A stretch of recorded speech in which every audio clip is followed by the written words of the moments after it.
Some just they don't like it. As a matter of fact, they discredit it. And as a matter of fact, I had Alfred Weber on just recently, and we got on the subject of some who try to discredit this. And I think one was Major Ed Dames, but another was Richard Hoagland, who called Andrew nuts, or called you nuts rather, and called Alfred nuts. And I take offense to that because you look at some of the things that these guys portray, and how can they go and call anybody else crazy, especially when they don't know enough about it? Well, I mean, first there's denial, and then there's ad hominem attacks, and then the ad hominem attacks become vicious. Now, regarding Mr. Hoagland, I simply have to say that when I went public with my Mars findings, I was imagining that literally the dean of independent Mars anomaly research was going to rise to the full mantle of leadership in the Mars anomaly field, namely Richard Hoagland, and celebrate my findings. But what I've gotten from him, basically, is a constant barrage of disparagement that even has gone to the extent of not only him simultaneously calling me a kook and an intelligence operative, which is kind of inconsistent. I mean, are you crazy, or are you a self-interested operative? But he has even done things like put my surname in lowercase letters in quotation marks as if to indicate I'm a non-person. And what's so ironic about that, I think Richard holds a BS in science.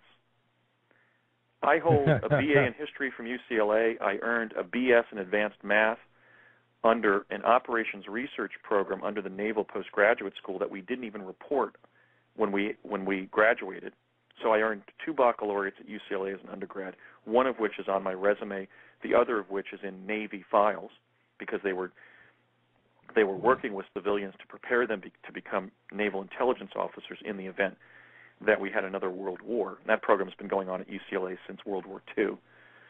I then went on to earn a law degree and an environmental law certificate at the nation's leading environmental law school, which is Northwestern School of Law of Lewis and Clark College in Portland, Oregon, and then earned 2 advanced degrees in environmental planning, one at Cal Poly SLO with distinction and the other at Cambridge.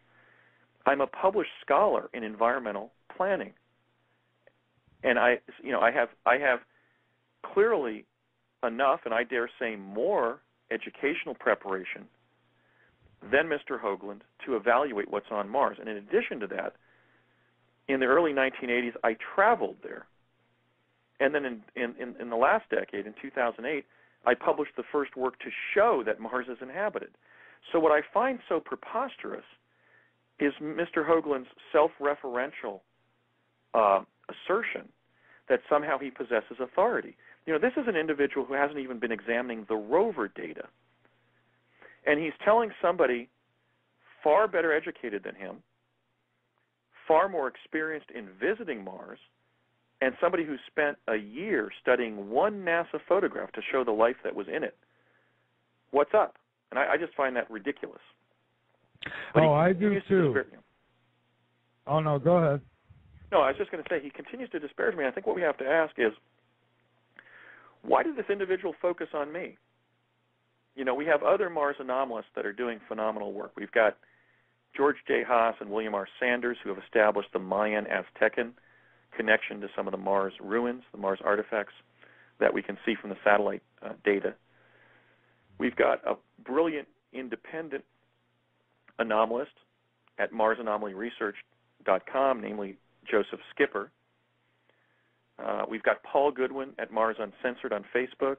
We've got Andrew R. Steck in Pennsylvania doing his work on mining sites and that type of thing, things that are evident in the photographs. And then we have all of the anomalists that are working with me at the Mars Anomaly Research Society, Ross Curley, Louis Michael Reinhardt, and so forth. And so the question is, why is it that any time I make a pronouncement, Mr. Hoagland has to assert that I'm crazy, or I'm working for the CIA, or I don't exist? I consider that disinformation per se. I think it goes beyond ego, and it goes beyond pettiness. I believe that it is a script that is being played by some of the career disinformationists in the exopolitical community. And I think those include not just Mr. Hoagland, but Dr. Michael Salla, and Stephen Bassett, because they've been playing the same game. Stephen Bassett has been going around stating that I'm a CIA agent sent to infiltrate and sabotage exopolitics as a movement. Well, I mean, for Christ's sake, I helped Alfred edit his book Exopolitics, the work that founded the discipline. I'm being entirely transparent of my work for DARPA and the CIA. I'm trying to articulate what I did for the CIA on Mars. Isn't that a fit subject for the world's leading exopolitical theorists? I think so. Yeah, a really crazy game is being played here. Michael Salla has been repeatedly misspelling my name Basiago, which I know from in ways that I can't really actually articulate here, is actually the misspelling of my surname that appears in the CIA surveillance file of me that was begun when I was at UCLA and I was going to Mars for CIA, but simultaneously working as a journalist in Los Angeles.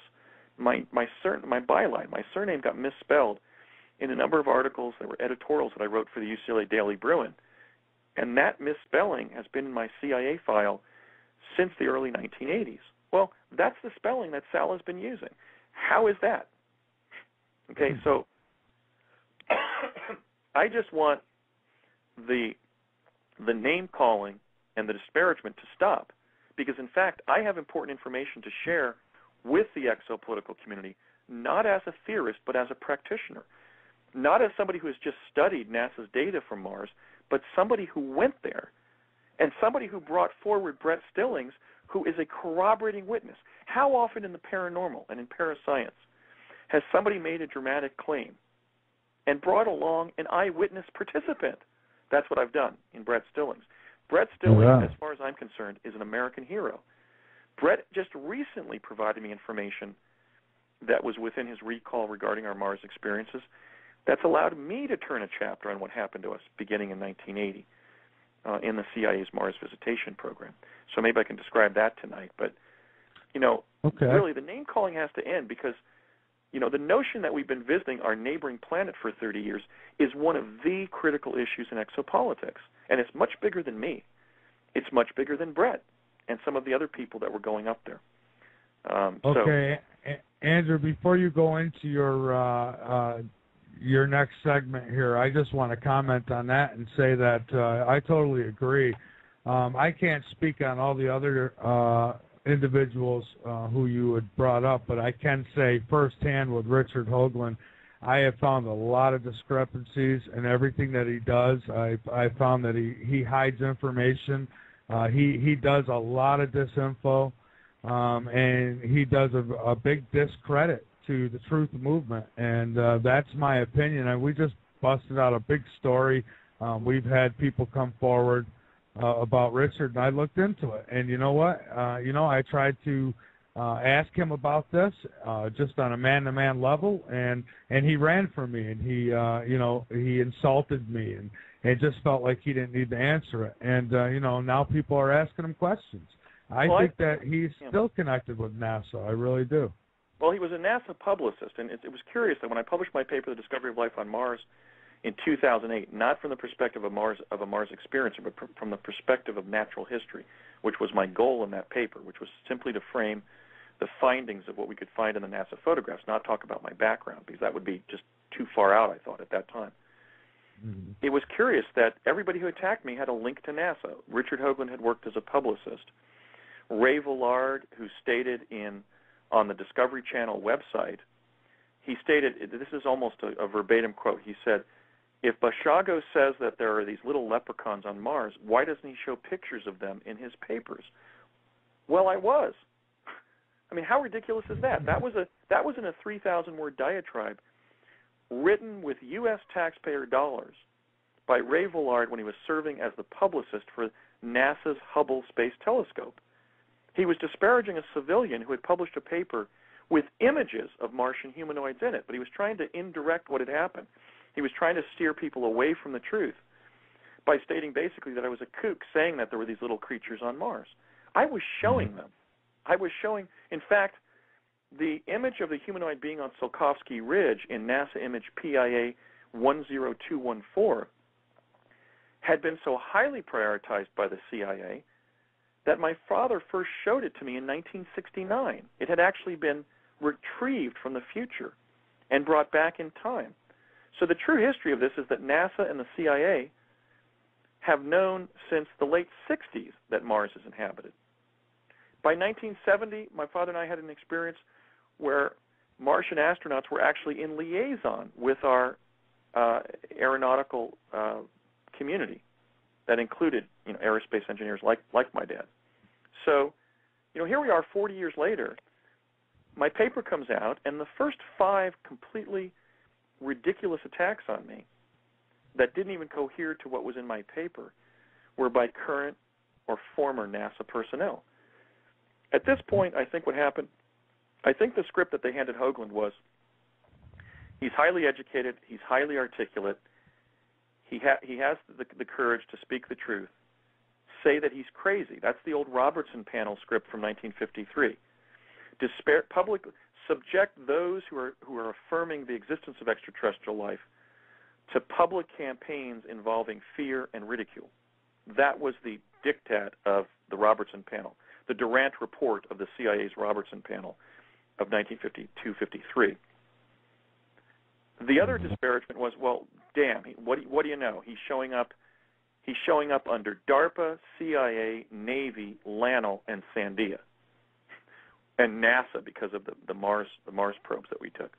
So what do we do with this guy? Oh, damn, he's a trial lawyer in good standing in Washington State. Oh, geez, he's got degrees from UCLA and Cambridge. Let's say that he's working for the CIA, because everybody hates the CIA, right? They're the whipping boy. Okay, right. So I think that was the script, is on the one hand say he's crazy, and on the other hand say he's not to be trusted because he's CIA. Well, I've been talking about the agencies that I work for since I began my truth campaign in 2004. I'm not hiding the fact that I was conscripted into a secret DARPA program as a child, that I was conscripted into a secret CIA program in my late teens, because that's what happened. That's the thrust of my truth campaign, is to share with people what actually happened. Okay, so I think we have to be intelligent about this and recognize that the disinformation is not working, that these people might as well retire, because their disinformation on behalf of the cryptocracy, on behalf of the alphabet soup intelligence agencies like the CIA, like DARPA, like NASA, is not working. I agree. And, everybody who's tried to attack us for some of the stories we've come out with, most recently with Richard Hoagland, it's all backfired on them, because you cannot fight solid evidence. And that's, and we'd never point the finger at somebody if we couldn't prove it. And, so I hear you. They might as well retire. You're right. Yeah, I mean, if it's not working, we're paying for their work, ultimately. And when I look at these older baby boomers who've been compromised with this regime of disinformation and sabotage of the truth movement, I think of the phrase, lead, follow, or get out of the way. That's right. Because Absolutely. it's having a negative impact on our evolution as a society. There's no reason for this information to remain secret. The people of the United States and the people of the world deserve to know that we achieved time travel over 40 years ago, and they have a critical need to know that we have been placing U.S. personnel on Mars for over 30 years, and that's fraught with implications that the entire world should be examining, not just a few analysts working secretly for the U.S. government.